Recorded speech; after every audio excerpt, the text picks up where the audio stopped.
दोस्तों माजिद मकसूद है। आज हम बात करेंगे पाकिस्तान पीपल्स पार्टी का चैलेंजेस और उसके खिलाफ एंटी पीपी वोट और एंटी पीपी पार्टी जो बन रही है सिंध में उसके हवाले से। देखिए दोस्तों, सबसे पहले तो मैं आप सबको रिक्वेस्ट करना चाहूँगा कि हम स्पेशल प्रोग्राम करें इलेक्शंस जो 2024 है। तो आपसे रिक्वेस्ट होगी कि आप सारे दोस्त हमारे चैनल को सब्सक्राइब करें तो हमारी थोड़ी सी उसमें हमारी बहुत कुछ इंकरेजमेंट मिलती है। तो आपकी इंकरेजमेंट और आपकी मोहब्बत का एडवांस में बहुत शुक्रिया।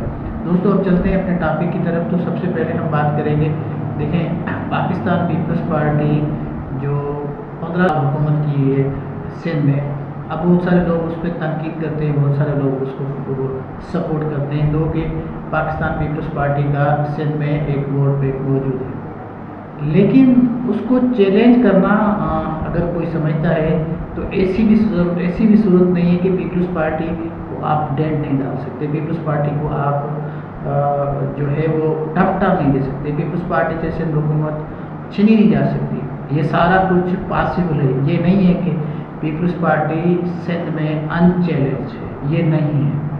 पीपल्स पार्टी को अगर जब हम एवेल्यूएट करते हैं, देखते हैं, अभी रिसेंट हमने कुछ डिस्ट्रिक्ट्स किए, हमने ये देखा है कि एंटी जो पीपल्स पार्टी वोट है वो पीपल्स पार्टी से कहीं ज़्यादा है, कहीं ज़्यादा है, मतलब डबल से भी ज़्यादा है। पीपल्स पार्टी किसी किसी डिस्ट्रिक्ट में तो तीसरे और चौथे नंबर पे है और एंटी पीपी वोट उससे ज़्यादा वोट हुआ है। ये एक सिग्निफिकेंट बात है। मैं अगर डिस्ट्रिक्ट गिनाऊँ तो जैसे शिकारपुर है, इसके अलावा आपके पास ये नौशेरो फिरोज है। चलो घोटकी पहले था लेकिन अब वो आ गए हैं तो घोटकी में चलो इन्होंने थोड़ा सा न्यूट्रलाइज कर लिया, लोगों को पार्टी में फोल्ड में लेकर आए। लेकिन बहुत सारी ऐसी डिस्ट्रिक्ट्स हैं, थर हैं और उमरकोट है और सागर है, खैरपुर की कुछ तहसीलें हैं जहाँ पे कुछ सीटों पे मुकाबला किया जा सकता है। पाकिस्तान पीपल्स पार्टी जहाँ पे अगर आप देखेंगे तो बहुत ज़्यादा है एंटी पीपी वोट, लेकिन उसको कैपिटलाइज करने के लिए जो फोर्स चाहिए वो उस पीपल्स पार्टी से ज़्यादा तगड़ी चाहिए। अब ठीक है, इनका एस्टेब्लिशमेंट के साथ एक टकराव है और ये टकराव ये सिर्फ इक़्तिदार के लिए है। सिंध के राइट्स के लिए अगर होता तो मैं अभी गिनाऊंगा थोड़ी देर में। तो हमारे सिंध में जो कुछ हो रहा है उस पर तो हम बात करेंगे अभी थोड़ी देर में। लेकिन जो अब देखने में आ रहा है कि एक एंटी पीपी इत्तेहाद बन रहा है और एंटी पीपी इत्तेहाद के साथ साथ जो पीपल्स पार्टी की ट्रेडिशनल जो अपोनेंट है उनको जमा किया जा रहा है। एंटी पीपी जो पार्टीज़ थी उनको मिलाया जा रहा है, वो पीपल्स पार्टी के अगेंस्ट जाकर लड़ेंगे। कुछ लोग जैसे बशीर मेमून जैसे लोग जो एक बहुत ही रेपुटेड ऑफिशियल्स रेस्पेक्ट पर है, लेकिन मैं पहले भी वीडियो में कह चुका हूँ कि वो पॉलिटिकली मैं उसको एक अच्छा पॉलिटिशियन नहीं समझता, उसको एक अच्छा प्रोफेशनल ज़रूर मानता हूँ। तो मेरा जो ज़ाती ख्याल है, जो हमने एनालिसिस किया है, ये पार्टी अगर एंटी पीपी वोट को अगर कैपिटलाइज करना चाहे तो कर सकती है। लेकिन मेरा खदशा ये है कि ये जो एंटी पीपी पार्टी जो सिंध में लॉन्च की जा रही है, ये सिंध में पीपल्स पार्टी को ज़्यादा मजबूत करेगी।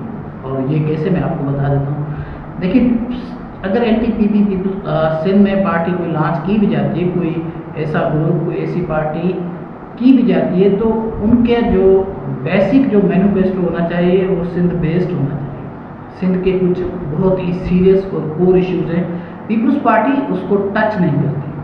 फॉर एग्जांपल मैं आपको 2-3 चीज़ें गिना देता हूँ। देखें, पीपल्स पार्टी में हमारे पास ये जो सरदार और वडेरे हैं, ये अपने वोटर्स पर या अपने जो उनकी लोग रहते हैं वहाँ पे, उस पर बहुत बड़ा जुल्म करते हैं। अगर इन पे कोई आवाज़ उठाने वाली पार्टी आ गई तो ये मैटर कर सकता है, क्योंकि ये सिंध के लोगों की धड़कन होगी। क्योंकि सिंध में आपने देखा होगा, मैं ये नहीं कहूँगा कि कोई डायरेक्ट उनको बिलावल भुट्टो जरदारी साहब या चेयरमैन साहब उनको सपोर्ट करते हैं, लेकिन उनके लोग इन सरदारों को बहुत ज़्यादा सपोर्ट करते हैं। और वो क्योंकि उनकी अप्रोच होती है वो पीपल्स पार्टी में ज़्यादातर, और उसके बाद उनकी अप्रोच सीएम हाउस तक होती है और आईजी तक होती है और लोकल पुलिस ऑफिशियल्स तक होती है। तो वो बड़ा इन्फ्लुएंस करते हैं और इन्फ्लुएंस करके फिर जो लोकल लोग होते हैं उनको विक्टिमाइज़ किया जाता है। जैसे अभी मैं आपको 1-2 मिसालें दूंगा। जैसे इन्होंने हमारा एक बहुत ही अच्छा नौजवान अजमल सामो को इन्होंने कत्ल कर दिया, एक उसमें जो यहाँ पे सरदारी जो एक ट्राइबल कन्फ्लिक्ट था। अब देखें उसमें पीपल्स पार्टी का क्या रोल होना चाहिए। सिंध के लोगों ने इतना एहतजाज किया, हर डिस्ट्रिक्ट में एहतजाज हुआ, हर डिस्ट्रिक्ट में, मैं भी उन एहतजाजों में बहुत सारी जगह पे मौजूद था। लेकिन अफसोस की बात यह है कि पाकिस्तान पीपल्स पार्टी की leadership, Pakistan Peoples Party as a party, उन्होंने इस पर कोई ज़्यादा तवज्जो नहीं दी, कोई नोटिस नहीं दिया, कोई वहाँ पे जाके उन लोगों को उनके साथ इवन जो जिन पे शक है कि उन लोगों ने इनको कत्ल किया है, मतलब अगर उनने ना उनके लोगों ने, तो उन लोगों को जाके इन्होंने कमेटी का मेंबर बना दिया। तो पीपल्स पार्टी जो लोगों की जो धड़कन है, जो अगर है, अगर बन सकती है, वो तभी बन सकती थी या बन सकती है जब वो लोगों के साथ खड़ी हो, लेकिन वो लोगों के साथ यहाँ पे भी नहीं खड़ी होती।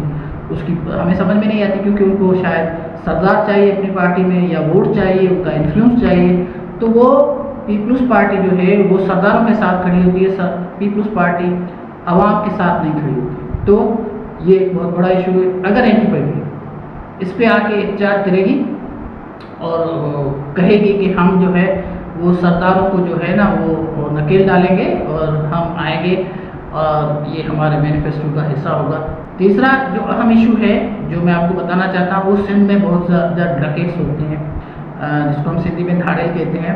ये देखें, अभी जब पीपल्स पार्टी का दौर था तो 50-60 लोग जो थे वो उसके एबडक्टेड थे। ये शिकारपुर और आपका जो लाड़काना, सखत और कुछ अपना ये कंबर शादातपुर की डिस्ट्रिक्ट से, तो 50-60 लोग जो है वो एबडक्टेड थे, और डे लाइट्स में लोग आते थे, वो बाइक्स पे लोगों को अगवा करते थे और उनसे तावान मारते थे। पीपल्स पार्टी का कोई इस पे एज जो स्टैंड होना चाहिए वो नहीं रहा। और अभी आप देखें जैसे बटन ऑन और ऑफ हो गया और निगरान हुकूमतें तो बिल्कुल अमन है। शिकारपुर, लाड़काना और आप किसी भी डिस्ट्रिक्ट में चले जाएं तो अभी अमन है, कोई ऐसी सूरत हाल नहीं है। वो अब इसको कौन सपोर्ट करता है? पीपल्स पार्टी यहाँ पे या तो बेनिफिशियरी है या बात नहीं करती खुल के। क्योंकि मैं खुद अगर मैं अपनी बात करूँ तो आई मस्ट से कि I am somebody who has been abducted in 2016 और आई फेल्ट कि police was giving the protocol to this dacoits. तो उस वक्त ही पीपल्स पार्टी की हुकूमत थी। तो ये जो अपने डकेट्स हैं, ये जो आपके धाड़ेल हैं, अगर पीपल्स पार्टी इस पे अपना मौक़िफ़ सही नहीं देगी और खुल के बात नहीं करेगी कि हम इनको कुचलेंगे, ख़त्म करेंगे, और जो इनको सपोर्ट करते हैं उन पे एक्शन नहीं लेंगे, तो जाहिर सी बात है ये एक पीपल्स पार्टी अपने इसीलिए नहीं करती क्योंकि उनके अपना जो वडेरे हैं वो उनको सपोर्ट करते हैं और करती भी नहीं है। मैं यहाँ भी कहूँगा कि ये कोई चेयरमैन साहब या बिलावल साहब कोई डायरेक्ट इनको सपोर्ट नहीं करता हुआ डकेट्स को, लेकिन उनके लोग जो सरदार हैं, जो वडेरे हैं, जो डिफरेंट डिस्ट्रिक्ट्स में हैं, और वो ये काम करते हैं। ये बड़ा लुक्रेटिव बिजनेस है क्योंकि वहाँ पर फैक्ट्रीज और इंडस्ट्री तो है ही नहीं, तो लोगों से ये तावान लेकर ये अपना पैसा बनाते हैं और उसके बाद उसको इलेक्शन में लड़ा जाता है। तो पीपल्स पार्टी इस पर बिल्कुल खामोश रहती है।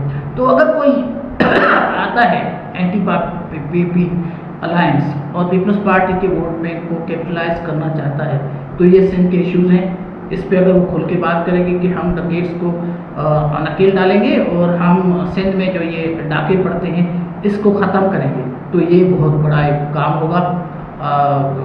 एनटीपीपी जो लोग होंगे और ये पीपल्स पार्टी के वोटर्स जो हैं वो उनको वेलकम करेंगे। अब आ जाते हैं थोड़ी सी बात हम जो पीपल्स पार्टी सिंध में लोगों के जो इश्यूज़ है उस पर तवज्जो नहीं देती। दो के उन्होंने यकीनन कुछ हेल्थ के वगैरह हेल्थ में और कुछ और जगह पे उन्होंने बड़े बड़े रोड्स भी बनाए हैं, बड़ी बड़ी यूनिवर्सिटियाँ भी बनाई हैं। लेकिन पीपल्स पार्टी की जो कमज़ोरियाँ हैं मैं तो सिर्फ उसी पे बात गिनाना चाहूँगा। देखें, हमारे पास पीपल्स पार्टी इदारे भी बनाती है लेकिन वो इदारे अच्छा काम नहीं करते। उसकी वजह ये है कि जैसे हमारी सिंध यूनिवर्सिटी है तो वहाँ पे भी ये अपने ऐसे लोग बिठा देते हैं जिनका डायरेक्ट, और एग्रीकल्चर यूनिवर्सिटी है तो वो भी हमें पता होता है कि वहाँ पे उनका कोई अगर लोकल बंदा है जिनका डायरेक्ट सीएम हाउस या कहीं से रिलेशनशिप है तो वो बंदा आ जाता है, फिर वहाँ पे ऐसी अपॉइंटमेंट्स हो जाती है। तो वो इदारे तो होते हैं लेकिन क्वालिटी एजुकेशन को इम्पार्ट नहीं करते, ये एक बहुत बड़ा रोल है। इस पे अगर बात करेंगे तो ये भी लोग जो हमारे हैं वो उनको सपोर्ट करेंगे। एक बात और जो बहुत ही सेंसिटिव है, बहुत ही सेंसिटिव है, वहाँ भी वो सिंध का इशू है, लेकिन पाकिस्तान पीपल्स पार्टी वहाँ भी सिंध के लोगों के साथ नहीं खड़ी होती। वो ये है कि सिंध में सिंध एक वाहिद प्रोविंस है जहाँ पे जो हमारी सिंधी पॉपुलेशन है वो मिनार्टी में तब्दील होने बड़ी थिन लाइन है हमारे पास, और कराची की आबादी बढ़ती जा रही है और ये खदशा मौजूद है कि किसी भी वक्त हम मिनार्टी में तब्दील हो जाएंगे और हमारा सीएम भी चला जाएगा। लेकिन पीपल्स पार्टी इस पे कोई मतलब है कि अपना कोई मौक़िफ़ दे हमारी मिनार्टी में चेंज होने पे, ये सिंध के लोगों के साथ बड़ी नाइंसाफ़ी है। जिसको वोट देते हैं वो इस पर बात नहीं करती। इवन ये जो अफ़गानी को जो अभी अपने मुल्कों में भेज रहे हैं उसमें भी पूरे सूबों से, इवन केपीके में भी बहुत सारे लोग निकले हैं, लेकिन सिंध से कोई लोग नहीं निकले। कोई 300-400 सबसे ज़्यादा सिंध में है, कोई 300-400 कोई निकले, वो भी कराची से, बाकी सारे डिस्ट्रिक्ट्स में भरे हुए हैं। उसमें पीपल्स पार्टी बात नहीं करती। इवन थोड़ा सा उनका सपोर्ट वाला रवैया है।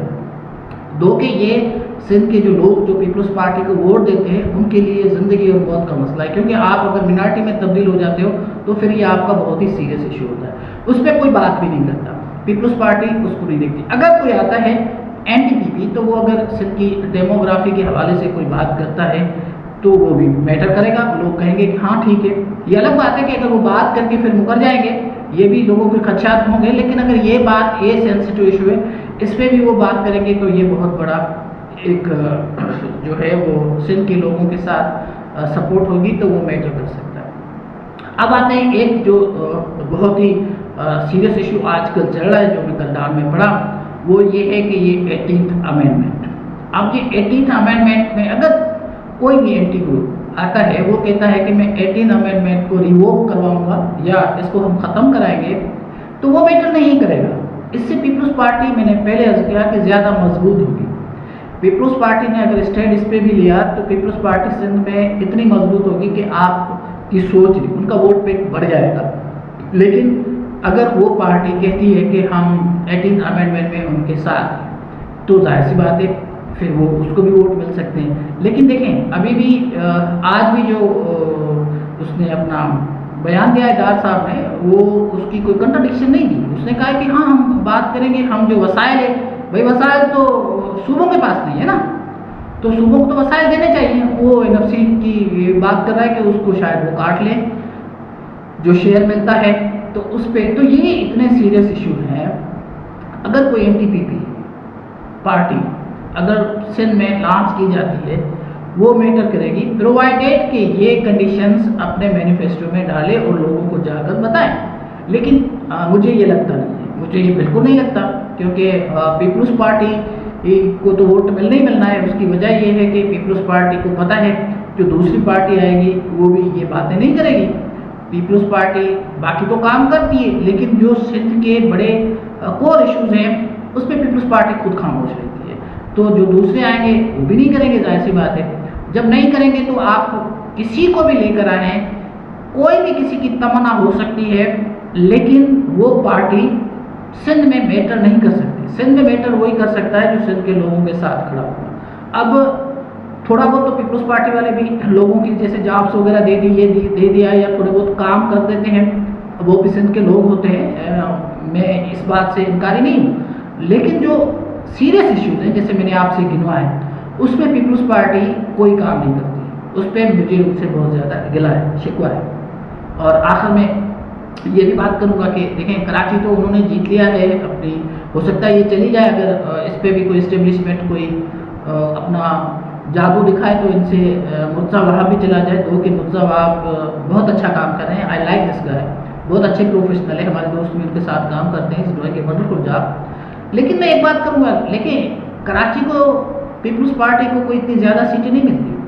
जितनी भी मिले, मैं ये नहीं कहूँगा कि कराची को आप छोड़ दो, आपकी तवज्जो होनी चाहिए, कराची हमारा हब है। लेकिन दूसरे जो अजला है उसको भी ये लोग बड़ा इग्नोर करते हैं, बैडली इग्नोर करते हैं। मैं भी मिरपुर खास डिस्ट्रिक्ट में बैठा हुआ हूँ, तो यहाँ पे बहुत ज़्यादा जो काम होना चाहिए था वो नहीं हुआ। रोड रास्ते 15 साल में शहर के बीच में नहीं बने, गलियाँ नहीं बनी, तो ये कौन कराएगा? ये किसका काम है? पीपल्स पार्टी का काम है। और जो अभी भी जो मेयर आए हैं वो भी कोई इतना काम नहीं कर रहे, इनकी अपनी लड़ाइयाँ चल रही है यहाँ पे। और ये कॉन्ट्रैक्ट्स जो देते हैं अपने जालों को देते हैं, और किसी काम वाले को कॉन्ट्रैक्ट भी नहीं मिलता, तो वो अपने ऑफिशियल्स के साथ मिलकर कमीशन बनाते हैं, क्वालिटी का काम नहीं करते, और काम करते हैं तो वो 2 महीने भी नहीं चलता। तो ये जो कहानी है, क्योंकि फेडरल गवर्नमेंट तो जाहिर सी बात है कोई इतना इंटरफेयर नहीं करती, यहाँ पे जो एंटी करप्शन होती है वो होती पीपल्स पार्टी के अंडर होती है, तो वो क्या इसकी इन्वेस्टिगेशन करेगी? वो तो कंप्लीशन सर्टिफिकेट और वाट एवर जो भी उनको चाहिए वो उस पर साइन कर देती है, उनको पैसे मिल जाते हैं, वो चले जाते हैं, तो कोई देखने वाला नहीं होता। बहुत सारे ऐसे प्रोजेक्ट्स हैं, बहुत सारे ऐसे प्रोजेक्ट्स हैं जो हमारे पेपर्स में हुए हैं। अब बच्चों को फर्नीचर नहीं मिलता और बजट ख़त्म हो जाती है, और फर्नीचर मिलता है तो 3rd क्लास मिलता है, तो उनको कोई काम भी नहीं होता, मतलब ये फर्नीचर जो मिलना चाहिए वो अभी तक नहीं, मिसिंग फैसिलिटीज़ है। तो इस तरह के जो इश्यूज़ हैं, जो माइक्रो इश्यूज़ हैं, इस पर पीपल्स पार्टी बिल्कुल तवज्जो नहीं देती, देखती नहीं है। जो अभी इन्होंने एक वजीर रखा था, एजुकेशन का जो वजीर रखा था, उसका काम ही पैसे बनाने था, उसने सिर्फ पैसे बांटे, मतलब ये पैसे इदारों को भी दिए और ख़ुद भी खाए। वो जो जिसका बाप एक बिल्कुल जिसको कहते हैं ना एक राधा था, राधा जो देगे वगैरह बनाते थे, ठीक है, वो देगे बनाने वाले बाप का बेटा आज वो अरबपति है, अरबपति सर, वो अरबपति है सरदार शाह। तो एक ऐसा बंदा इन्होंने बिठा दिया जो ऐसा गिरडी था, जिसने कल्चर का बेड़ा गर्क किया। वहाँ पे कल्चर में हमारे पास बहुत सारे जो साइट्स हैं, वहाँ पे अरबों रुपए की बजट आती है, तो थोड़ा थोड़ा उन पर काम जो कॉस्मेटिक करके उस पर अरबों रुपए की बजट खा गया। और उसके बाद एजुकेशन पे जितनी बजट है, इवन बुक्स तक बच्चों को नहीं दी, फर्नीचर के पैसे खा गया। लेकिन ऐसे लोग बड़े मोतबर होते हैं, क्योंकि ये सीट जीत जाते हैं ना, क्योंकि ये अपने इलाके में लोगों को खिलाते हैं, जो इन्फ्लुएंस करते हैं। तो यहाँ पे पीपल्स पार्टी ये बड़ा कमज़ोर है।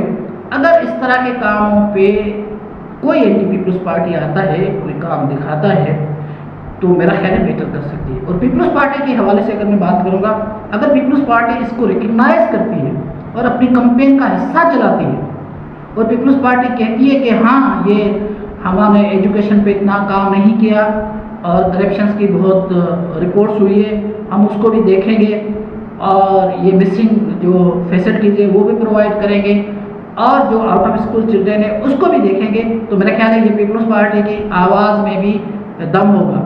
लेकिन अगर पीपल्स पार्टी इसको डिफेंड करेगी कि हमने बड़ा काम किया, हमने लोग जो है भर्ती किए और साल के बाद सैलरी दी, उनको डिमोटिवेटेड किया, अगर वो अपने इश्यूज़ को रिकग्नाइज नहीं करती, नहीं मानती, तो ये फिर भी पीपल्स पार्टी के लिए बहुत बड़ा चैलेंज होगा। तो ये दोस्तों इश्यूज़ थे पीपल्स पार्टी के, और पीपल्स पार्टी के जो एंटी लोग हैं उनकी ख्वाहिशात तो बहुत है, लेकिन मुझे लगता नहीं है, क्योंकि जो दूसरे लोग आएंगे तो लोग तो उनको ऐसे ही जज करेंगे कि क्या ये क्या करेंगे। अगर ये कुछ करेंगे तो यकीनन उनको वोट मिलेगा, और ये अगर कुछ नहीं करेंगे, इनका एजेंडा सिर्फ पीपी को गिराना होगा, तो पीपल्स पार्टी मजबूत होगी, लोग पीपल्स पार्टी को वोट देंगे, और उनकी जो 2023 में वो सीटें बढ़कर होंगी, ज़्यादा होंगी, कम नहीं होंगी।